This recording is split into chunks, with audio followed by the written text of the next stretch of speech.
Hello, good day. Ito nga pala yung binili kong Nissan B14. Ayan, project car ko yan. Ayan, check natin yung hood. Pampamilya, tsaka pang sideline natin yan. Check natin. Kaya lang dito sa garahe namin, may pumapasok na daga eh. Nakita daga yung makina. Kaya nilagyan natin ng yun, lagyan natin ng alcampor. Yun, ditanggal naman yan. Makina 16 valve. At palitan na natin yung spark plug, change oil, high tension wire.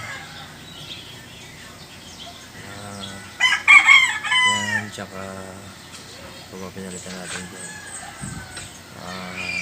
yung fuel filter. Yan, bali Batangas nga pala natin ako. Okay naman siya manakbo. Siyempre project car, kailangan may mga palitan.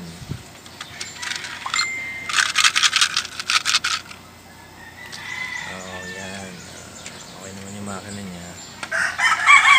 Bali nga pala napailamusan ko na to. Hindi ko na video yung lumang kulay niya. Ayun nga pala, may mga traces ng ihi ng dalawang battery. Pero lalagyan din natin yan ng mabait alcampor. Tsaka may nabili nga pala akong rat repellent. Kaya lang mabilis matuyo eh. Yan spray ko yun dyan every night para sana hindi ako ng mga dagong para ano siya organic, parang gawa sa mga halaman siguro. Set niya parang may duli siya. Very effective yan. Kaya lang apply naman natin na mas madalas para hindi makakit yung mga dala.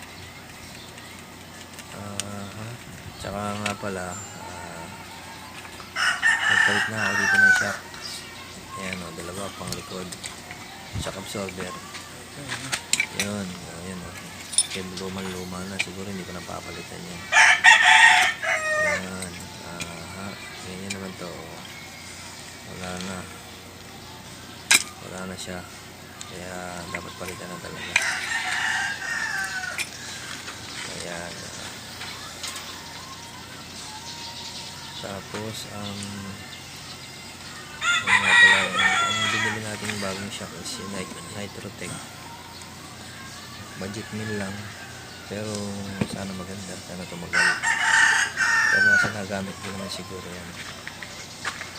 Saka yung brake shoe, pinalitan na rin natin brake shoe nito. Hindi ko na na-video yun, pero sa mga susunod na upgrade natin dito, i-video na natin para may idea kayo.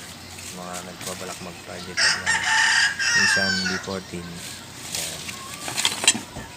Okay naman siya, basta maganda yung makina, safe naman yung mga may brakes. Nagamit namin yung pagsimba-simba. Tsaka ayan. Nga pala mga gulong nito, napalitan ko na. Tsaka yung pang-una, so nagkaroon siya ng pudpud sa gilid. So yun guys,